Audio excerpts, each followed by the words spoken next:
جب حضرت مہدی کی قیادت میں مسلمان صاحب ایمان اہل عرب یہودیوں اور عیسائیوں کی طاقت سے ٹکرائیں گے تو ان کی مدد کے لیے دو جانب سے اللہ تعالیٰ کچھ بھیجیں گے مدد. ایک تو آخری مرحلے میں مدد آئے گی حضرت مسیح عیسیٰ ابن مریم کا نزول، جو یہودیوں کی طرف رسول بنا کر بھیجے گئے تھے. انہیں یہودیوں نے اپنے خیال میں سولی پر چڑھا دیا، لیکن اللہ نے فرمایا وما صلبوہ وما قتلوہ ولکن شبہ لہم بل رفعہ اللہ الیہ. اللہ تو اپنی طرف اٹھا کر لے گیا. اور احادیث صحیحہ جو کہ ہمارے ہاں متواترہ کے درجے میں ہیں، وہ احادیث جو صحیحین کی ہیں، ان سے ثابت ہے کہ حضرت عیسیٰ ابن مریم دوبارہ زمین پر آئیں گے. اور یہودیوں کا سب سے بڑا سرغنہ جو خود مسیح ہونے ہی کا دعویٰ کر رہا ہوگا، مسیح الدجال، اسے حضرت مسیح قتل کرے گے. لیکن ایک دوسری حدیث سے معلوم ہوتا ہے کہ مشرق سے فوجیں آئیں گی حضرت مہدی کی مدد کے لیے. یخرجون ناس من المشرق یؤدون للمہدی یعنی سلطانہ. مشرق کی طرف سے فوجیں آئیں گی کہ جو مہدی کی حکومت کو مستحکم کریں گی. خراسان کا لفظ آتا ہے ایک دوسری حدیث میں. خراسان سے سیاہ عالم چلیں گے، انہیں کوئی نہیں روک سکے گا یہاں تک کہ وہ یروشلم میں جا کر رسم ہو جائیں گے. اور حضور کے زمانے میں اچھی طرح سمجھ لیجئے، ہند کسے کہتے تھے حضور کے زمانے میں؟ پاکستان ہند میں شامل نہیں تھا. سندھ و ہند، سندھ ایک مکمل ملک تھا، ہند اس کے بعد شروع ہوتا تھا. یہ راجپوتانے کا اور تھر کا ڈیزرٹ جو ہے، اس سے آگے جو ہندوستان ہے وہ ہند تھا. یہ جو ہمارا پاکستان ہے یہ ہمیشہ ہند میں شامل نہیں رہا. حضور کے زمانے میں بالخصوص سندھ و ہند، دریائے سندھ چلا آ رہا ہے. یہ ساری ٹریبیوٹریز جو پنجاب کے اندر اس کی ہیں، یہ سب ایک علیحدہ ملک ہے جو اس زمانے میں سندھ کہلاتا تھا. اور نمبر 2 یاد کیجئے، اس زمانے میں خراسان ایک علاقہ تھا جس میں موجودہ افغانستان کا 2/3، تھوڑا سا حصہ ایران کا، اور جہاں تک میں تحقیق کر سکا ہوں آج تک پاکستان کا بھی علاقہ، خاص طور پر مالاکنڈ ڈویژن جو اس خراسان میں شامل ہے. خراسان سے سیاہ عالم چلیں گے جو جا کر یروشلم میں نصب ہوں گے. یہاں بھی ایک نقطہ نوٹ کر لیجئے، پہلے بھی یروشلم ہم سے چھینا تھا. کس نے چھینا تھا؟ عیسائیوں نے، کروسیڈرز. واپس کون لیا؟ کس نے لیا؟ عربوں میں دم نہیں تھا، عرب عیاشیوں کی وجہ سے کھوکھلے ہو چکے تھے. واپس لینے والا صلاح الدین ایوبی، کرد خون. اب دوبارہ یروشلم لیا جا چکا. چھینا کن سے گیا؟ عربوں سے. عرب واپس لے سکتے ہیں؟ کوئی اندیشہ اگر ہو سکتا تھا عراق کے بارے میں کہ شاید اس کے ایٹمک دانت نکل آئے، جو سازش کی گئی، جس طرح اس احمق اور پاگل صدام حسین کو دام میں پھنسایا گیا. صدام 100 جال، دام کہتے ہیں جال کو، 100 اس میں جو پھنسا ہے تو اگلا پچھلا کھایا پیا سب اگلوا لیا.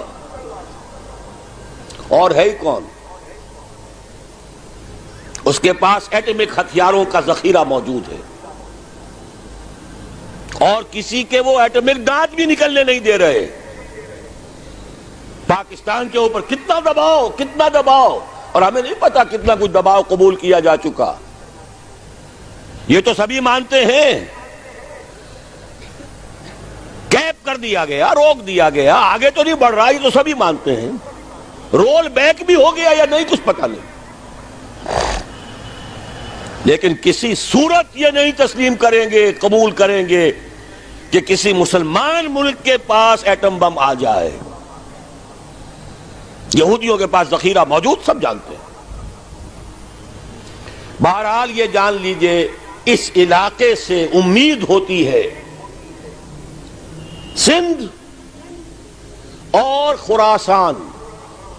حالات بہت خراب ہیں ہمارے، اور حالات بہت خراب ہیں افغانستان کے بھی، لیکن حالات کے بدلتے اللہ تعالیٰ کی مشیت کے تحت دیر نہیں لگا کرتی. سیرت نبوی میں مجھے نظر آتا ہے سن 10 میں 10 نبوی ہجرت سے 3 سال پہلے 2.5 سال پہلے کہیں سے کوئی امید کی کرن نظر نہیں آتی تھی کہ عرب میں اسلامی حکومت قائم ہو جائے گی. 10 برس ہو چکے محمد الرسول اللہ کو دعوت دیتے ہوئے، اور ابھی تک بمشکل 125 آدمی ہے. اپنے بل پر اپنے طاقت پر مکے میں رہ بھی نہیں سکتے. کیسے ہو جائے گا؟ کہاں سے ہو جائے گا؟ میں آج پوچھتا ہوں، کوئی شخص بتائے کہیں سے کوئی امید کی کرن اس وقت نظر آتی ہے؟ اس ماحول میں لے جائیے. اگلے 3 سال میں کیا ہو گیا؟ پہلے سال 6، اگلے سال 12، اس سے اگلے سال 72، اور بیعت عقبہ ثانیہ ہجرت، اور وہاں سے اب حضور کی طرف سے انیشیٹ شروع ہو گیا، انیشیٹو. تو ہم نہیں کہہ سکتے اللہ تعالیٰ کی قدرت، اللہ کی مشیت. یہ یقین ہے کہ دنیا کے خاتمے سے پہلے نظام خلافت قائم ہوگا، اور تمام دنیا میں ہوگا.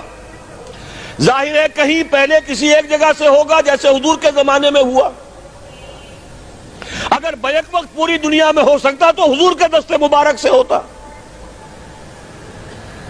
اگر حضور کے دست مبارک سے بھی ایک ملک میں ہوا، جزیرہ نما عرب میں ہوا، پھر حضور کے امتی ہیں نا، ابو بکر ہیں، عمر ہیں، عثمان ہیں، صحابہ کرام کی فوجیں نکلی ہیں، امتی ہیں.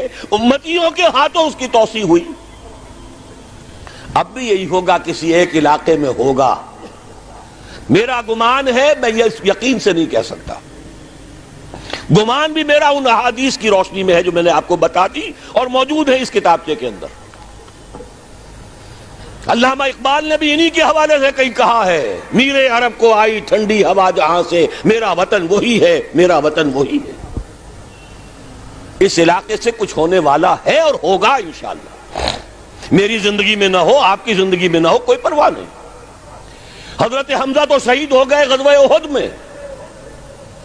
5 سال کے بعد حضور مکے میں داخل ہوئے ہیں فاتح کی حیثیت سے. حضرت حمزہ کی نگاہوں نے، ان آنکھوں نے تو نہیں دیکھا، عالم ارواح میں اللہ نے کیا مشاہدہ کرایا ہوگا انہیں، وہ تو ہمیں معلوم نہیں. بعض صحابہ شہید کر دیے گئے مکے ہی میں.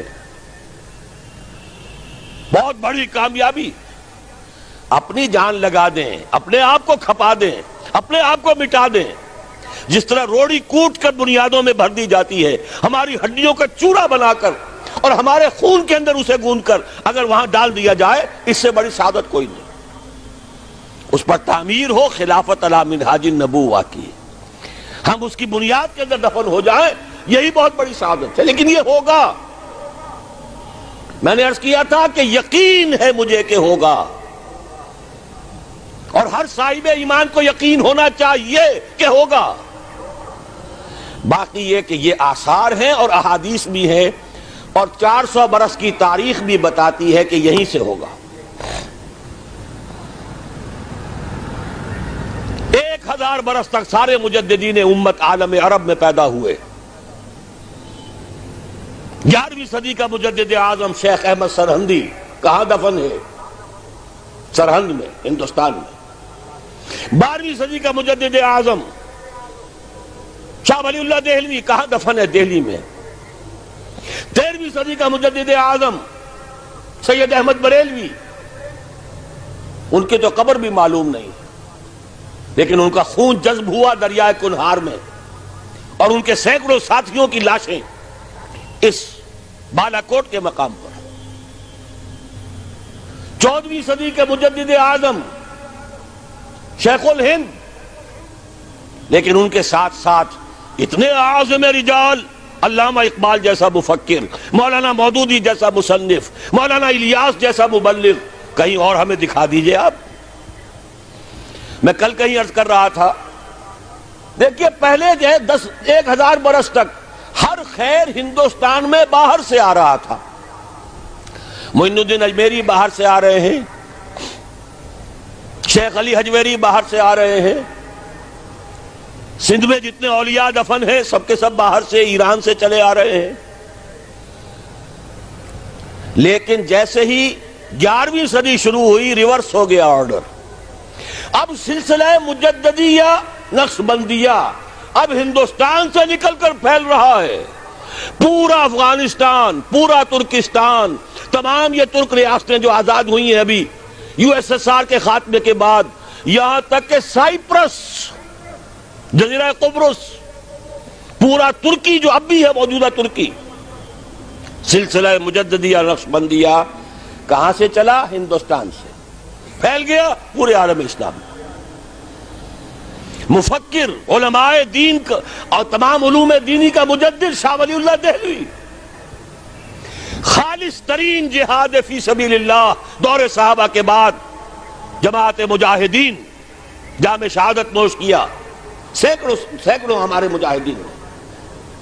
پھر 14ویں صدی میں اقبال جیسا مفکر، مودودی جیسا، دوبارہ دہرا رہا ہوں، مصنف، مولانا الیاس جیسا مبلغ، مجھے تو کہیں نظر نہیں آتا۔